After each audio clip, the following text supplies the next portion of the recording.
Hello, my friends, and welcome to the Space Game Junkie Podcast. I, as always, am your co-host, Brian, and joining me, as always, is your co-host, Spaz. Hello. We honestly have no idea at this point where Jim... Whoa. We honestly have no idea at this point where Jim or Hunter are.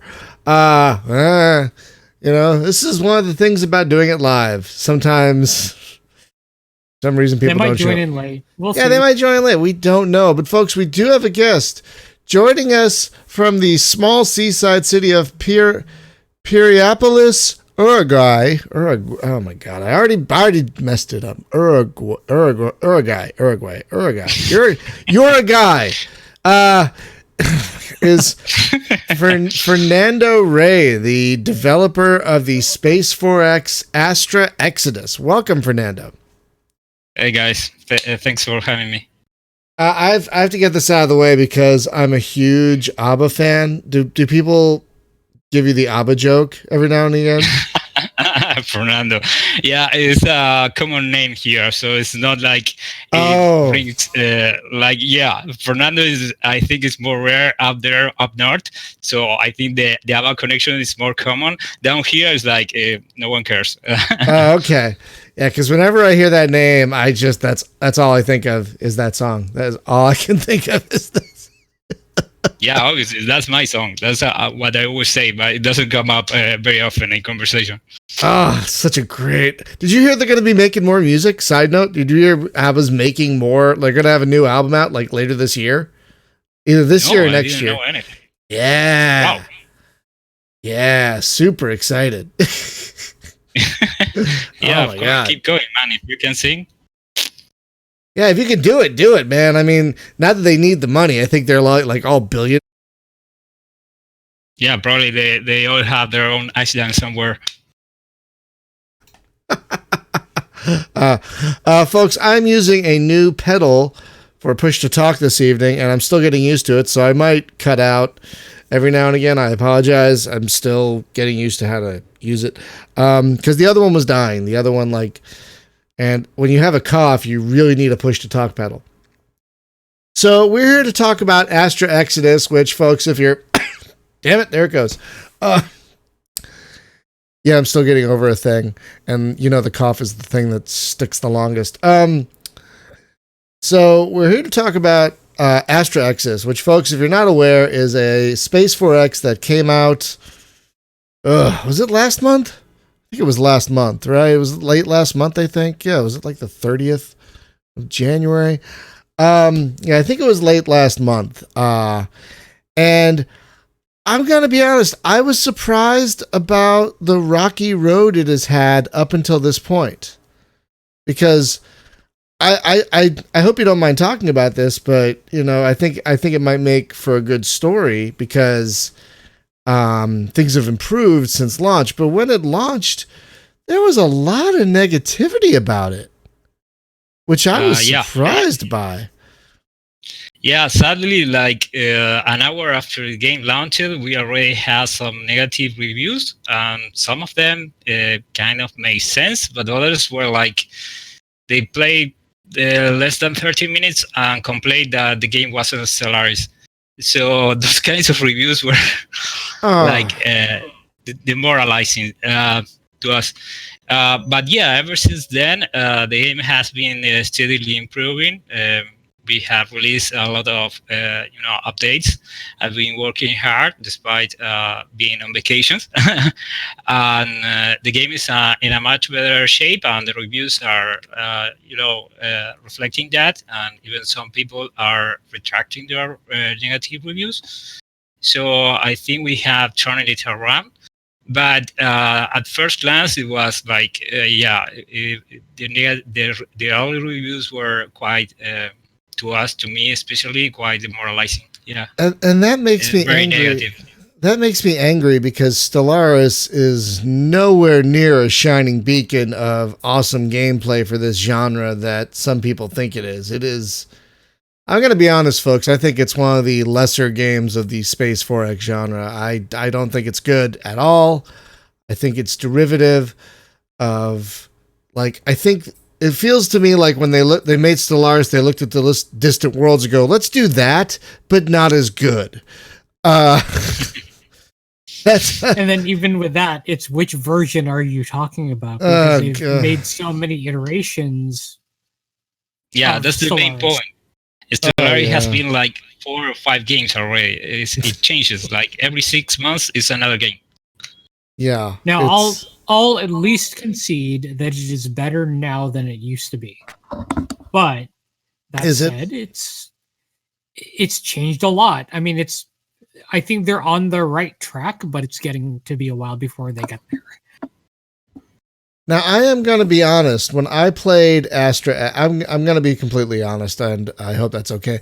When I did play Astra Exodus, I must admit I didn't love it because there were I had some quality of life issues with it, which I know you can work on, and you probably are. But the thing that concerns me about it and worries me about its longevity is it might be a little too similar. And I've only played it for maybe 5 or 6 hours, but it felt a lot like Master of Orion 2, maybe a little too much. So I was hoping you could correct me. Tell me how it's different than all these other, because you have jumped into a very crowded pond of Space 4X games. And thankfully. And you really have to be different in order to stick out. So correct me, what is really different about Astra Exodus that I might have either missed or didn't pick up on? Okay, basically, first of all, like many people like the game because it's very similar to Master of Orion. Okay, you know what? That is very fair. Okay. No, but it's a good point you bring up. But regardless of that, people like it because it's similar to Master of Orion. Basically, when I started to think about this project, I tried to come up with all the things I love about 90s 4X games, right? So from Master of Orion, I took the colony management, okay? Basically, fleets, how they move and all that. Basically, those 2 main systems are from Master of Orion. And then one thing I didn't want to do, like Master of Orion has, tactical turn-based battles. I wanted to keep the tactical aspect, but go real time because I really like, having the ability to play in real time. So battles in Astra Exodus are in real time, full real time. So and I also wanted to bring in some RTS elements. So Starship have abilities that you can fire. Abilities that are not necessarily they don't come from a special model. They are more general. For example, overloading weapons where you sacrifice your shields and your engines for extra weapon power. Something that reminds me of the X-Wing series of flight simulators where you could switch out your power supply from your engines to your shields and all that. So basically, that there is that difference. The real-time space battles you have it in Master of Orion, a very basic ground combat, right? You get soldiers, marines, whatever, and you invade a planet. So I wanted to improve that. I mean, improve like redo. Because in Astra Exodus, you have a tactical initiative-based ground combat. So you have several types of ground units. You have like infantry, tanks, hover tanks, meds, several types of strike craft. I'm talking about atmospheric craft, like airplanes. So they fight in like a grid, a hexagonal grid representing the planet. So you deploy your troops and the AI deploy its troops and you fight. And basically the system is like it's not real time, but it's kind of real time. You have an initiative that decides when you can move and attack with your unit. It's like a tactical. It's like a CRPG where you have an initiative, and when that bar fills, you can move your character. Well, something like that. So basically, real time space battles, and then ground combat, and then on the research grid. Like I didn't quite like the research system that Mass of Orion had, but I really like its simplicity, and most of all, like every tech was like it had a meaningful choice. It was impactful. I feel like sometimes in forex games or in strategy games, you have like a little tons of choices, but they don't mean anything. Like you have several systems and systems and systems, and you make a lot of little choices, but they have like a very small impact. So I wanted to concentrate on that, and basically I decided to do a very big research system where you have several fields like in Master Foray, but with several levels and also with a randomization. So basically you have like 11 research fields, and each research field has 7 levels, and each level has 5 tests. But thanks to randomization, you only get 3 of them, and out of those 3, you can only pick one. That's something like that's something like Master Friend used to do that as well. Right. But to to make the choice meaningful, and then I created a specialization system that's basically every time you research one level out of the 9 first research fields, you get one specialization pick that lets you pick one tech that enables you to upgrade one level of your engines, your armor, or whatever. And then you have a special text that whenever there is a galactic crisis and you are faced with that crisis, you get a special project that if you research it, you can avoid the negative effects of that crisis. So that's another part. I did like that very much. I have to admit, I did enjoy that. Okay. Basically, I just wanted to give the player a choice when faced with something like that, because in many games you get like a random event that is negative and you cannot do anything while it's going on, and it's like you are taking power away from the player. So by giving him or her that chance to research that, you give him a choice, and that was something I really liked. And another thing that's very different is the espionage system. Here you have agents or heroes that are agents that you can recruit and use to carry out intelligence operations. They are based somewhat on a classical game of the Star Wars Rebellion. I don't know if any of you guys played that one. Oh, hell yes. Hell yes. Yeah. Oh, God. Love that game. Love Star Wars Rebellion. Yeah, up until this day I play it. It's a very good game. So you remember that you have like heroes that you could use to carry out espionage operations. So in Astra Exodus, something like that, you recruit agents that are your heroes, and you can use them to destroy the enemy's fleets or sabotage its installations, or maybe even carry out a rebellion on one of their colonies. So the espionage system is based around that. Finally, I've been talking a lot about the differences between. Finally, just to end this first question, is like the campaign. Master of Orion doesn't have any sort of single-player campaign. That's true. And and the thing about the campaign is like it's not linear. It depends on your choices.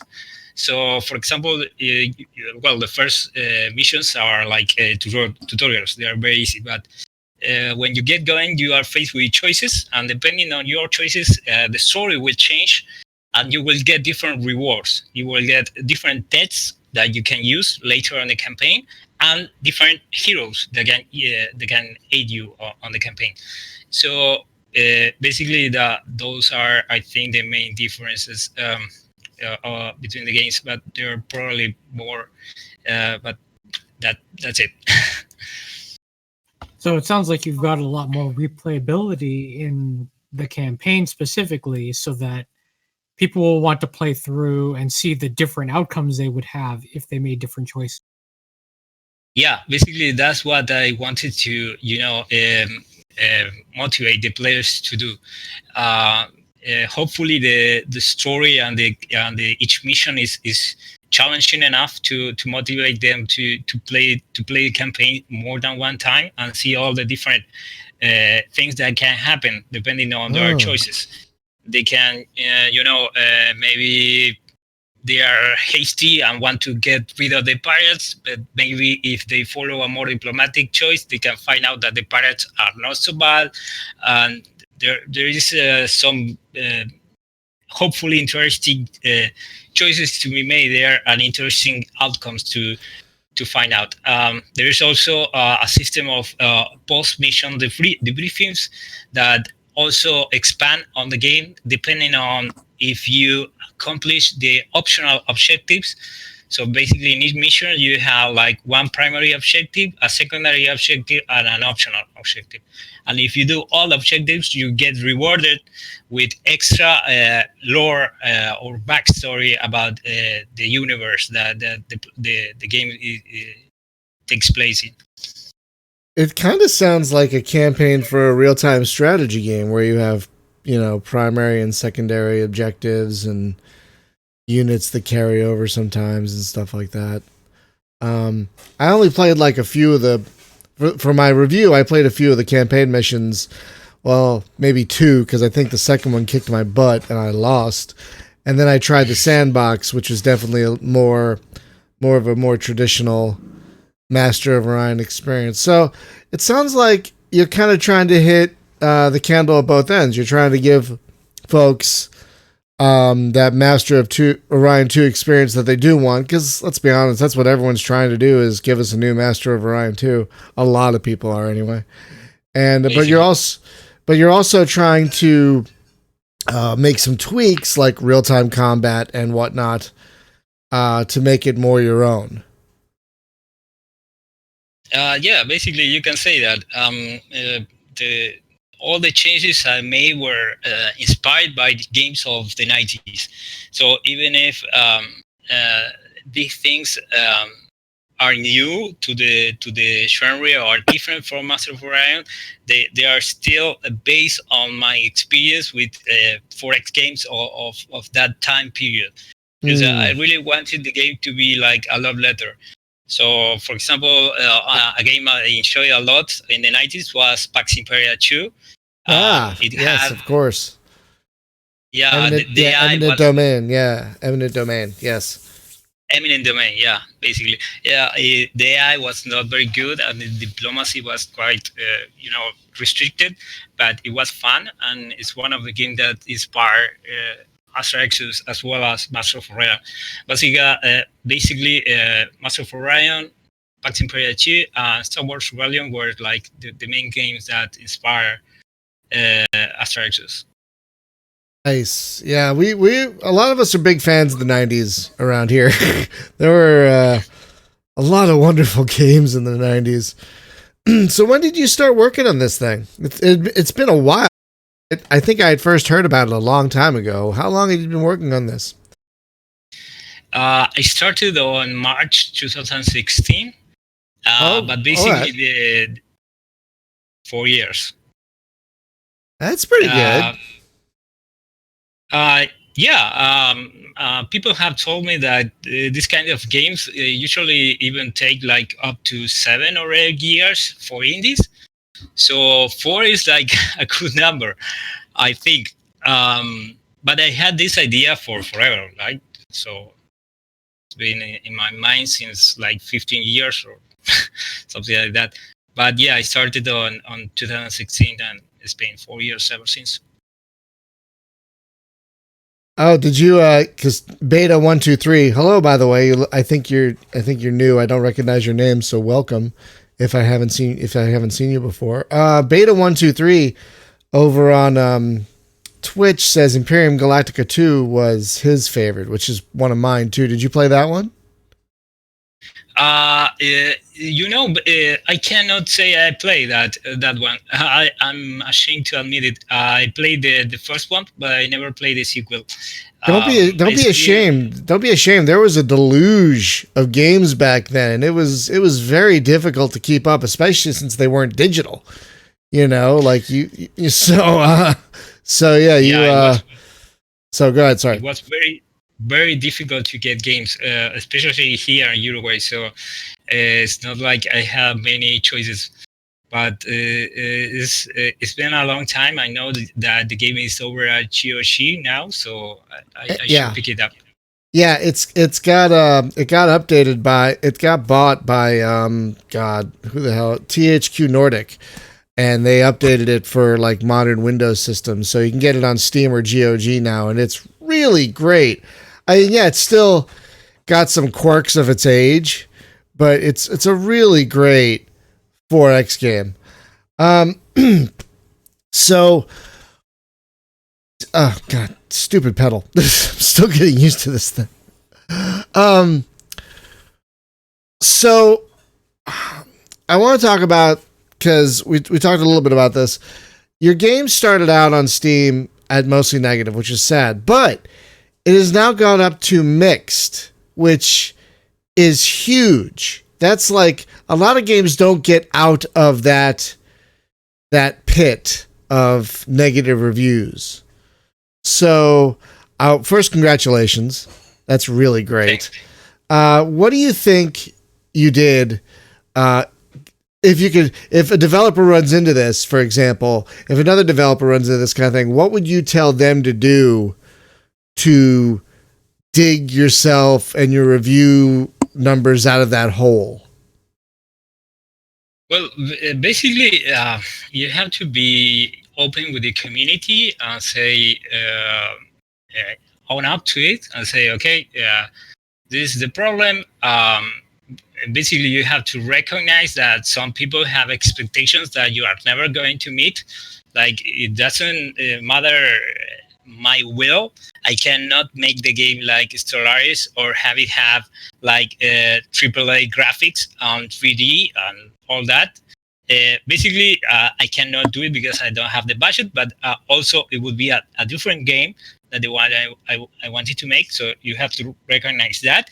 You have to recognize the faults in the game, like the bugs. In my case, it had one pretty big bug on release. So you have to, okay, this is the status of the game, this is the bugs, this is what we can do to improve it, and okay, the game will never be Solaris or whatever. We don't have the budget for big graphics. It's not our intention. So I wrote a post being very forthcoming with the community, explaining the problems and the solutions that we were going to make. I worked very hard into fixing the bugs and trying to, every person say, okay, it would be cool if we had this, or if we had like autosaves, or if we had like an option to have hardware cursor or whatever. So I took note of everything the community was suggesting and what they wanted, and I just implemented it as quickly as possible and just kept informing them of how the game was coming along.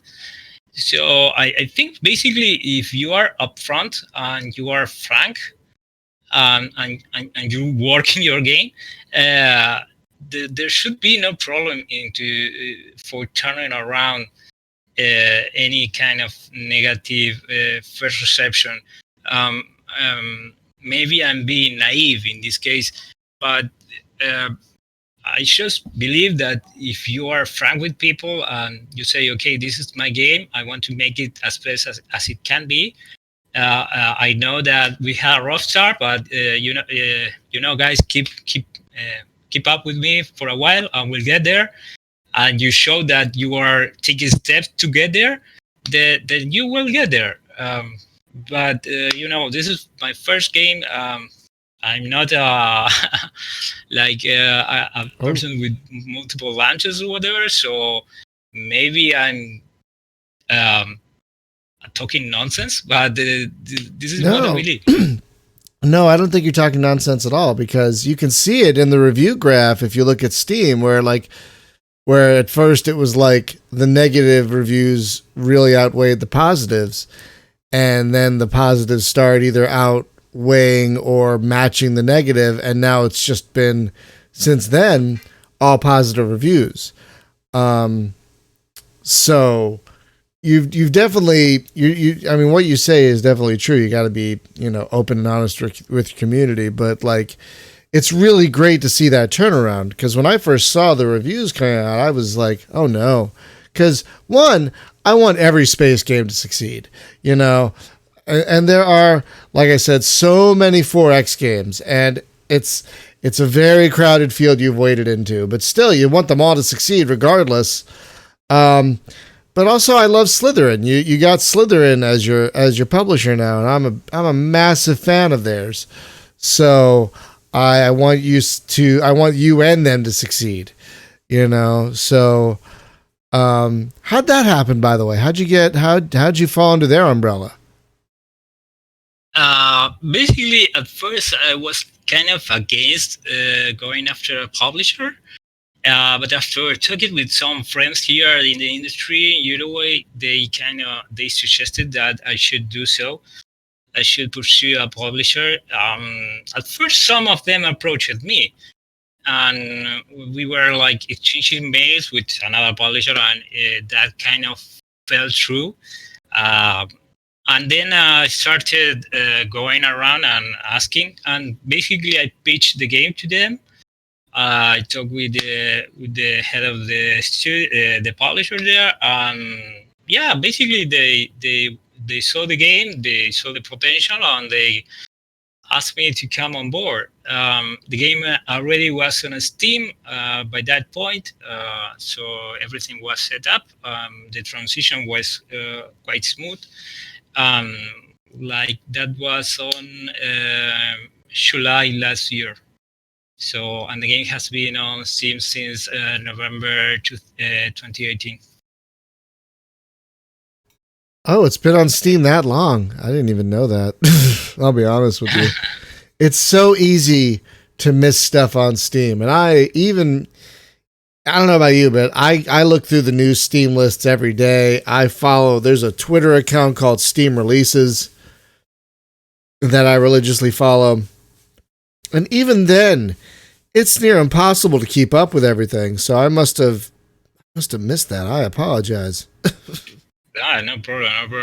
You should know, because you are called the Space Game Junkie, but yeah, but that's okay.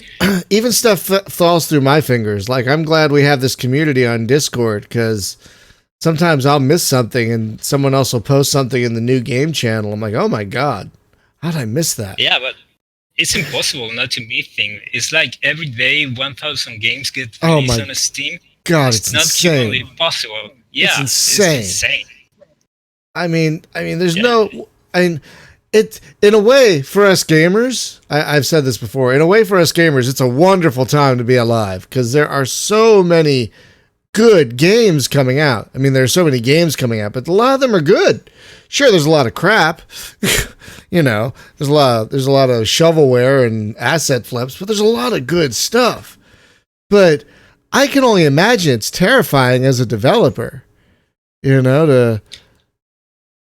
basically you are one candlelight among 3,000, and you have a really strong wind, and you are like trying to keep your flame alive, and it's very hard to get discovered, or if you can make the greatest game ever, but if no one finds it out or no one knows it exists, you are not going to get anywhere. So it's very terrifying to dive deep there, especially if you like it's not my case, right? But from a developer point of view, if you took time away from your work and you are putting your life savings on, you have this project and it's like your passion and you are wholly devoted to it, and you make like a good game at least, and it doesn't do well, it can crush you. Maybe you did everything right, the game is okay, it doesn't have bugs, it's fun, but it doesn't get discovered or whatever, or you don't get the exposure that you needed, and basically you are gone, because after a couple of weeks or 1 month, people will forget it ever existed or whatever. So in my case, it's like I didn't leave my day job, so I still have that. But I can totally see like developers trying to jump in the pool, like, and it can be very terrifying. Yeah, we've talked to both types. We've talked to developers like yourself who still have a day job and do this part time, and we've talked to others who have totally dived in head first to do this full time, and that sounds a lot more terrifying. Like a lot more terrifying when everything is tied up in that one thing. What do you do for your day job, if I may ask? It's very boring. I basically develop document management systems for the local government of Montevideo and Uruguay, and I also do some work for geographical information systems as well. So basically, boring office stuff. I just coding Java. It's just not very exciting. You know what? That's fine. If as long as you don't hate it, that could be okay. Like, I mean, having a job is not the easiest thing, especially if you dislike it. You know. Yeah. No, in my case, I like it. I like it especially because of the people that I work with. They're very cool. So I don't have any problems with continuing working there. But obviously, I have that dream of going full time, because if I could work full time, I could output a lot more in terms of games. I'm with you, man. I'm trying to do this full time, and it is a struggle. It is a real struggle. Now, you said you talked to other game developers down there in Uruguay. I think you might be the first developer we have talked to from Uruguay. So, is there a big game development community down there? Like, have there been some other games I might have heard of that have been developed down there?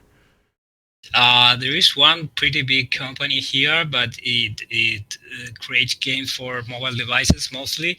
It's called Iron High Studios. They are the guys behind Iron Marines and what was the name of the other game? Kingdom Rush. It's like oh wow, those are biggies. I've seen Iron Marines on Steam. I think. And Kingdom Rush is also on there, yeah. They are both on Steam. Those guys are from here. Oh, that's great. That's great, because when you're American, you kind of get a kind of a bubble, like you feel like you're in a bottle. It's like there are other countries. It's stupid. It's so stupid, but yeah, sometimes you got to remember there are other countries and they make games too. Oh yeah, I've heard of this Kingdom. Wow, look at that. Ironhide, yeah. Oh. Yeah, those guys are like the most famous. There are other companies here, smaller ones. There was Powerful Robot that created a lot of games for Cartoon Network at the time. Like they made the Star Wars, Clone Wars games for mobiles and web. And there are other smaller companies as well. But that's like the biggest. There should be like something like 12 or between 12 to 15 companies that work creating games.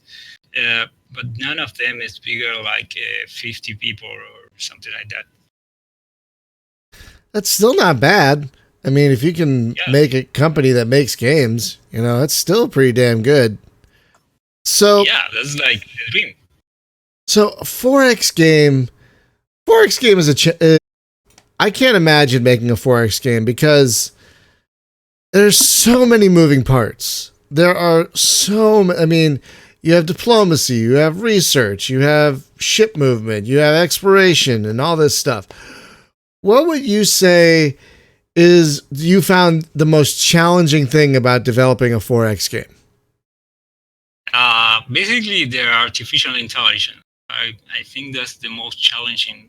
Yeah. Oh God. Yeah. No. Let me. Because I've run into so many 4X games where the AI is like, "We want war." 2 turns later, "We want peace." 2 turns later, "We want war." It's like, oh my God, really, guys, really? Come on. Yeah. Pick a diplomatic stance, please. Exactly. So no, I hear you. AI is tricky in any game, but it seems like a lot of 4X games stumble on AI. So I hear you there. Yeah, because basically you can. It's a difficult subject in any game, like you said. Like it's very complex thing to achieve correctly. In a 4X, you have tons of systems. It's even more complicated. But regardless of that, you also have to take into account that you want a fun AI. You don't want to make an AI that is like it plays too good. You know what I say? What I mean, like it should play like a human. It should it shouldn't have perfect information and be able to outwit you at every turn because it knows what you're going to do for that turn. Exactly. So to me, that was the most difficult thing. To have the AI, not behave like a human because that's beyond my reach, but make it have like faults, have it fail at something. So each race or each faction has something that's not very good at, and it shows when it's playing. I'm not talking about traits. I'm talking about the AI and what the decisions it makes. To have like in the game, it's like an agenda and a focus. Like if this military is, if it focuses on ecology or whatever, but to have something that makes it make choices that are not the best choice. I don't know if I'm explaining myself, but no, it makes total sense. So if it has 3 options, it will choose a suboptimal one. Yeah, exactly. It's just because it has biases. Like humans have biases. We don't make the most rational choice every time. So basically, I wanted the AI to have biases. So even if it knows what the optimal choice is, because I can just program it, it doesn't pick that one. It picks another one. I like the sound of that because if the AI seems more human and they make mistakes and they don't make the best decisions, especially if it's on a per faction, like Beta just said, a per faction level, that makes the game much more fun and flavorful than if you play enough Civilization, for example. It's like, okay, they're going to do this and they're going to do this because that's what they always do because it's the AI and it's not that great and it doesn't put up a challenge and it's not that bright and it's tough to find a fun AI. It doesn't even have to be a good AI, just a fun AI that makes the game fun to play against it. Yeah, I agree totally. And even I created like a semi-randomized thing. So the AI will always have a bias, but that bias might change from game to game. So you have a 60% chance of bias A, and you have a 20% chance of bias B, and a 20% chance of bias C. So basically, that faction at startup will randomize the bias, and then the rest of the game will proceed with that bias. So if you play a lot of times against a faction, you might guess how they fail, what their bias is. But sometimes the game will surprise you with another fall or another strategy that the AI will pursue another bias. So that adds even more replayability to the sandbox mode. But does that also true of the campaign as well? Like if you play the campaign mission, might the AI do a little different than the last time? Yeah, the factions that are the same between the sandbox and the campaign will have that difference. Yeah, and even each mission is different because the map is generated each time you start the campaign mission. So the start map will be different, and the factions that are the same between the sandbox and campaign will also have different biases. Oh, okay. That's great. That means I'm gonna have to restart a campaign game because it kicked my butt in the second mission. I was like, wow, okay. Maybe try it out in a easier difficulty. Yeah, I will do that too. Because I will admit, I'm not the best at 4X games. I love them to death, but I love the first X, exploration. That's my favorite X, and your game does a fine job with that. Does an absolutely fine job with that. It's the other X's I start like not doing so great because I never build enough ships for the extermination. And I'm always trying to be nice to everyone, so I never really exploit everyone.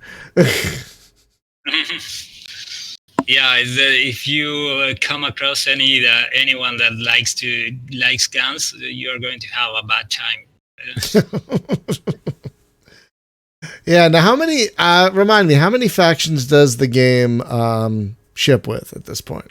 Yeah, in the sandbox you have 8 factions, and then on the campaign you have extra factions. You have something like 5 different more factions on the campaign, but basically you cannot play as them. So it's like you will face against other factions, but you can play only as 9 factions. The LTF in the campaign and the 8 traditional factions in the sandbox. So there's another reason to play the campaign over, because some folks don't want a campaign. Some people, I'm glad you have the option for either one. You have the more traditional, like just sandbox game, but like you get more toys if you play the campaign, which is nice. That is nice. Are you planning on adding more, maybe as DLC or anything like that? Like, are there any more planned at the moment? Basically it depends on how the game will do, but I would like to finish up the story with additional DLCs, or flesh it out with additional DLCs that carry out the choices you made on the first campaign, impacting the story in a meaningful way. I would love to add more campaign missions or a new campaign, so to speak. We'll see. Well, I hope so, because there's definitely a lot of potential here. Like I said, it didn't slap me in the face, but maybe it's weird. Like, I love games from the 90s too, but at the same time, like, part of me doesn't want to go back there. You know what I mean? Because have you gone back to play some games from the 90s lately? Some of them don't age well. Like, most of the Wing Commander series does not age well at all. They're overtly grindy and difficult, and the stories are great, but the missions are just boring for the most part. And you play something like Privateer, it's like, oh God, why did I do this to myself? Oh my god. Yeah, I think we remember them to be better than they actually are. Yeah, I agree. Like I mean, even games like from 20 years ago, like 2000, like I was playing a first person shooter that was from like 99 or 2000, and like it was all about the numeric keypad, and everything was over there. I'm like, God, what were we doing back then?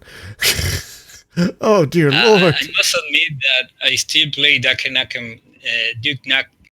Nukem 3D, so I cannot agree with you there. I love that game.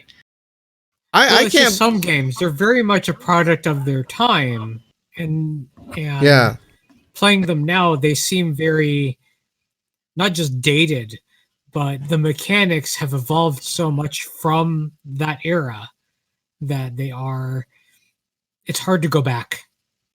Sometimes it's hard to go back. Yeah, I agree. Like, yeah, it depends on the game. I mean, yeah, a lot of games back then, they were developed for just one button mice because a lot of games only used a mouse with one button. And other ones, you see so many mice now that have left click, right click, middle click, and then 9 buttons for your thumb. It's so much more functionality than we had before. Yeah, it's like the mouse wheel didn't exist back then, so they didn't even use it. Oh god, that might be one of the most frustrating things to play, because I play older games for streams and whatnot. And if I'm playing a game that has like a scrolly bit and it doesn't use the mouse wheel, oh my god, I want to shoot something. Like, didn't they have mice wheels back in the 90s? Maybe they didn't. I don't remember. I don't think they did. How did we live? Without cell phones and without scroll wheels, I don't know, man. God, I mean, yeah, but if you're gonna take inspiration from any gaming era, the 90s are probably the best, because I mean, a lot of people are, like I said, still trying to copy Master of Orion 2, but there is a reason for that. You know, it hit all the right notes. You know, and so that's why a lot of games still try and copy that formula. And it's I think no game will ever make it. It's like a utopic goal. It's like the holy grail. It's like it's a goal that will never be met. I mean, maybe I will be proven wrong. Maybe Astra Exodus will, but I don't think any game will take the title away from Mo2, like Mo2. Yeah, and it's kind of interesting that even the people who made Mu 2 couldn't top their own game, because then you had Mu 3, which I never played. But yes, that is the response one usually gets when one mentions Mu 3. It's like someone punched them in the stomach, like, oh no. Yeah, basically. On the nuts. Jesus.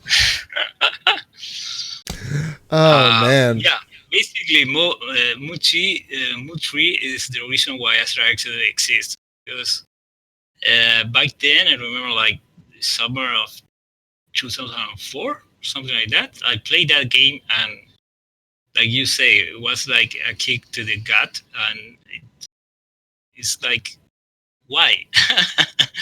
How? I hear it. I hear it's good with some mods, but like, I don't know. Like I've never played it because the reviews when it came out were just so bad, and like it took a lot to get all of the magazines. Remember magazines? It took a lot to get like all of the magazines to agree on the opinion of a game.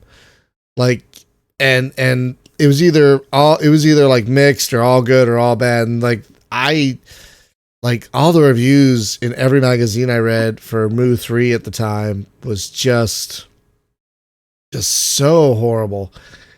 And maybe we should do a podcast about Mu 3, like finally just dive in. Like, yeah. I mean, we got to cover the good and the bad of the genre, and there's a decent amount of bad in this genre. You know, Yeah, obviously, there are a lot of stories like that. I don't think Master of Orion 3 is even the worst one.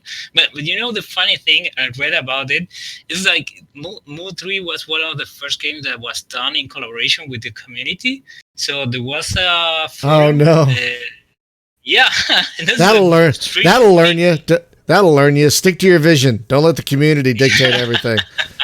Gee, oh no. Oh, Yeah, that's. that was very strange to find out. Like they had community managers, they had a forum, and everyone was pitching ideas, and they really wanted to make the game like the people in the forum wanted, but obviously it didn't work out. Since we're waxing and waning about the 90s, I'm going to ask you a question. What do you think is the best space game of the 90s? Wow. Space game in like any genre? Any genre. It could be a fighter game, it could be a strategy game. If you want to narrow it down to one genre, we can do that too, but you got me nostalgic for the 90s, so I got to ask this question. Yeah, it's my fault. You know, I have to like this is like not a personal best, but if I had to pick a game like from a cultural like impact, it would have to be StarCraft. Because you know, StarCraft came out in 97, 96, I think, and it's a game like we are still talking about it, even the original one, because there was a remaster like 2 years ago in 2018, I think. And you have StarCraft 2, and you have the whole esports movement that came about from StarCraft, basically. So from the 90s, a space game, if we wanted to measure it in like cultural impact or whatever, I really think that it should be StarCraft. God, crap. That might be the perfect answer. I mean, Spaz, do you have one in terms? Let's stick with this cultural effect thing aspect. Can you think of a game that might have had a bigger impact than StarCraft? Because I don't know if I can. So. I don't know if I can. I don't think so because you're right. It's the esports movement got really big because of games like it. The RTS genre had, as a result of Warcraft and StarCraft, a huge surge of popularity, and they're still popular now. Yeah, I can't think of one that has had a greater overall impact that is still rippling through the industry now.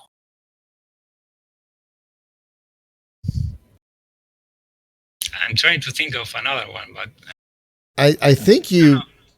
I think okay. Now that we've gone like the most influential, let's talk about your personal. What would your personal best game of the 90s be? Space game? Yes. Yeah, space game. I think it should be Master of Orion 2. Good pick. I mean, you can't go wrong with that pick. I cannot go wrong with that pick. Yeah, maybe it's on my mind because we are talking a lot about that. Sure, but I mean, it's on a lot of people's mind. It still gets played. It still gets played regularly, and there's a reason that a lot of games, yours and many others, try to copy that formula. I mean, there were other Space 4X games in the 90s. Like, there was other space strategy games in the 90s. There was Rebellion, like you said. Where are all the Rebellion clones? What? There aren't any. Really? Sadly, because Rebellion is freaking great. Yeah. Where are the where are the Imperium Galactica clones? There aren't any because Imperium Galactica was very different and it spawned a sequel, but the sequel was a little more Master of Orion-y, a little bit. Not too much. Birth of the Federation. Birth of the Federation, yes. Yeah, While the thing I loved most about that game was its tactical combat, because it was turn-based with that we go kind of system. You plot out what you wanted to do with your ships, and you see how the turn played out based on what the other side did. And that was great. Nobody's really done a sequel using that kind of system since that I know of. Yeah, not really. No. Galactic Space Battles doesn't work something like that you pick out the... Well, you do, but with the Birth of the Federation, it was turn by turn. So you didn't just simply program the AI, so to speak, of what their priorities would be for each ship or each class of ship. But you could select a group of ships from, say, you could select all your frigates and tell them, you're going to bank right and then joust. That would be your move in for that group. Or you could tell your cruisers you're going to give fire support, that sort of thing. And then each group would play out your orders in turn, and maybe it worked out or maybe it didn't based on what the other side did. Mm-hmm. Yeah, the main difference is the turn-based system. Yeah, I get it. Yeah, speaking of the combat, go ahead, Spaz. Finish your thought. I was just going to say the only drawback to that system is it would be terrible in large scale combat because it didn't scale very well. You'd have just a blob on one side and a blob on the other, and essentially you'd give the order, everybody attack, and that's all you could really do because the system would chug. It would just chug from all of the stuff trying to be plotted, so you couldn't really handle maneuvers. Yeah, whenever you could ram. That's one thing you can do. Whenever you increase the scale, the management of the battle always becomes much more difficult, because and in that sense you lose the tactical aspect, because it all ends up like blobs shooting at blobs or crashing, like you say. So in Astra Exodus, one thing we implemented to avoid that is a time management system. So basically you can stop the action whenever you want, pressing the spacebar. You can even have the battle be all in slow motion or speed it up. So I think when you are dealing with real time or initiative based or something system like that, to improve the management of the battle, you need a time dilation system, like, because otherwise it becomes unmanageable. Like no human can, play a battle tactically if it isn't thanks to a system like that. That's fair. Yeah, I was gonna say I only did a few battles in Astra Exodus, but I did like the real time combat. It did feel more like a proper real time strategy game, and I'm not always a fan of mixing tactical combat in a 4X game, but it was pretty straight. It was pretty straightforward here, which I liked. I mean, I seem to enjoy more if the 4X combat happens on the same map as the rest of the game. You know what I mean? Like that's what Civilization does, basically. So I prefer that method. But I did enjoy the real-time tactical combat in Astra Exodus, I have to admit. There is thanks. There is a mod for Civilization 4 that is called Final Frontier. That's basically Civ in space. And it's somewhat based on Master of Orion, and you have like exactly what you want. You colonize planets and you fight in the same star map. Basically, it's Civilization in space. Maybe you would like to try it out. I don't know. Well, going back even further, the gold edition of Civilization 2 came with a scenario / mod called Master of Orion Jr., which yes, it was basically Civilization 2, but in space with planets and stuff. It was kind of clunky because it was 1996, but it was actually pretty fun. And I think there's an offshoot of Civilization called Test of Time. Test of Time. Oh yeah, I played that. Yes, and that also includes, I believe, a spacey scenario. I got it for the Viking scenario, which is really good. The Ragnarok scenario. Yeah. It's so good. It's like one of the best things I've played. I'm not even kidding. It's like one of the best like weird fantasy 4X things I've ever played. And it's a scenario for a Civilization 2 offshoot that you can't get digitally anywhere. I had to track down a disc for that one, which I have somewhere right here. Come on, that game should be in GOG. Oh my God. I don't understand what's going on with especially Activision as to why so many of their games just aren't available digitally. Like they have so many of the Star Trek games. Yeah. You know? And the Virtual Federation, for example. Yeah, and not available digitally. Like the Elite Force games I just streamed recently, you can't get them anywhere digitally. Now, the upside is you can't get games like, I think we were talking about this today, New Worlds digitally, which is a real blessing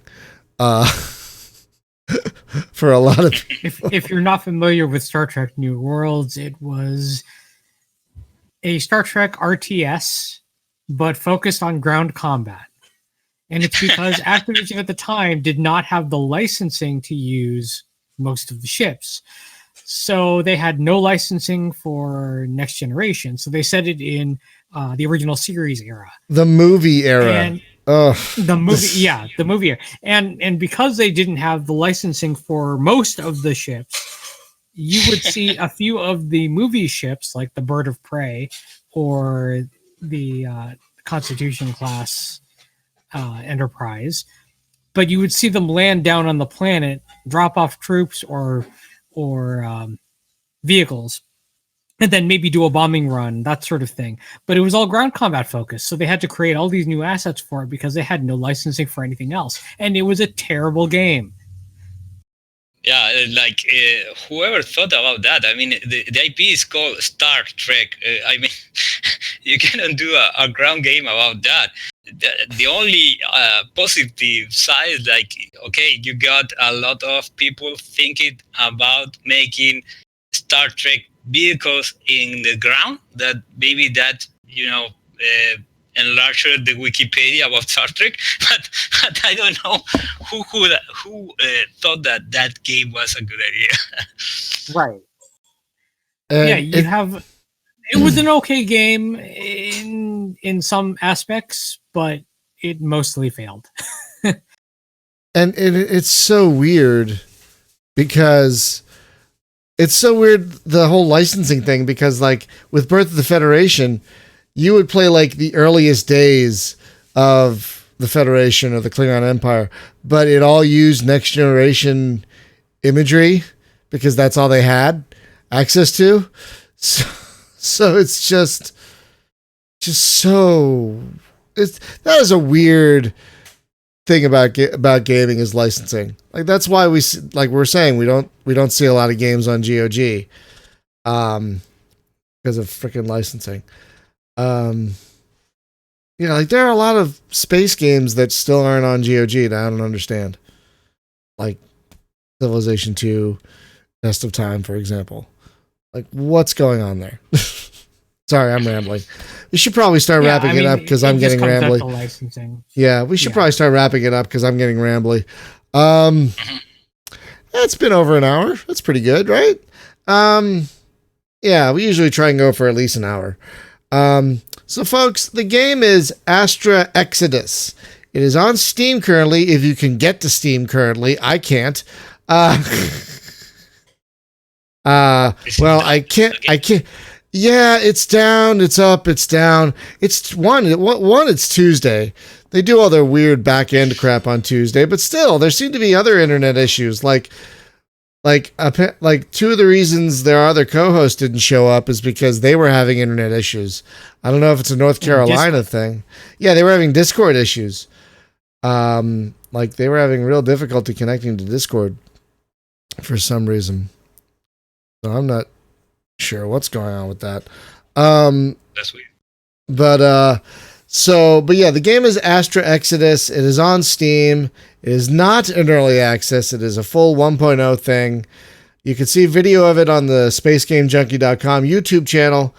And the game is still, don't let the reviews fool you. It is, especially if you like Master of Orion 2, it is a good game. It is a very good game. And as you heard, the developer here is dedicated to making it better.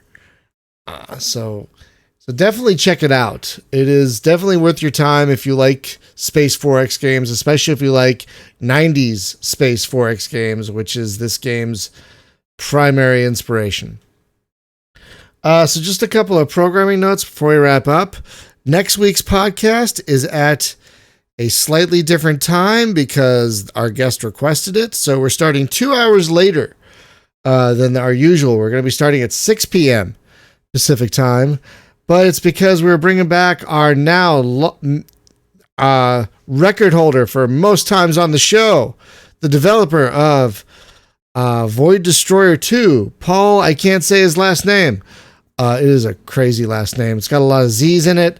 I don't want to butcher it right now, but we are having him back for his 5th time next week on the show. So that, as far as I know, is our most numerous guest at this point. I think there might be one that's close. Maybe the guys from who did the Sword in the Stars games. I think they've been on 3 or 4 times. I think they've been on 3 or 4 times at this point, because I think we talked about Sword of the Stars, and then we talked about Homeward Cataclysm, and then we talked about their Treasure Planet game, I think. So, yeah, I think they've been on 3 or 4 times. So they're up there. But I'm pretty sure, AC Wraith, he's on like once every 2 years. And here, I don't even.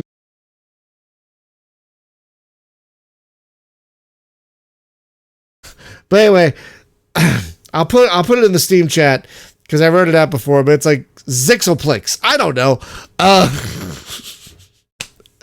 He's going to give me such crap next week. So that's going to be next week. And tomorrow for our morning stream, we are returning to Lord of the Rings Battle for Middle-earth 1. We are still in the midst of the good campaign. Hopefully we can get out of the elf scenario we're currently stuck in. So that'll be tomorrow. If you haven't seen Void Destroyer 2, by the way, that's currently the game of the week on the site, on the YouTube channel. So go check that out. And finally,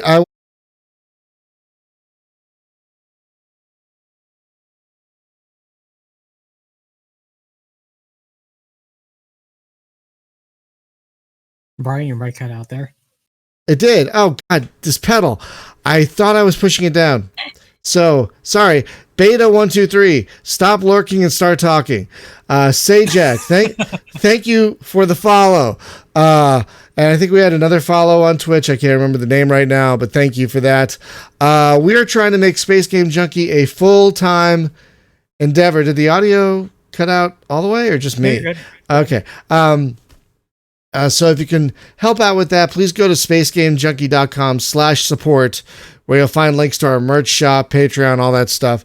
But if you can't help in that way, just like, subscribe, tell your friends, do all that stuff. Because if I could do this full time, I could make even more content for all you guys. There's so many games to cover. Not just space games, but games in general. There's so many games to cover, old and new. So it's just an exciting time to try and be a streamer. It's an exciting time to be a gamer. So I want to thank all our patrons for helping out with that. And if you want to become a patron, please do check that out.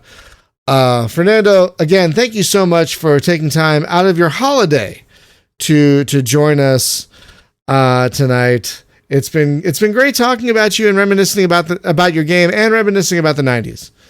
Hey, no problem, Brian. I had a blast reminiscing with you about the 90s. So anytime, I am here. All right, and good luck. Good luck pounding out more stuff for Astra Exodus. It deserves it. It definitely needs more love from you and from more new fans. So again, folks, check it out. Astra Exodus on Steam. With that, we'll bid you a good night, and we'll see you back here tomorrow at 9 a.m. Pacific time for Lord of the Rings Battle for Middle-earth. Have a great night, everyone.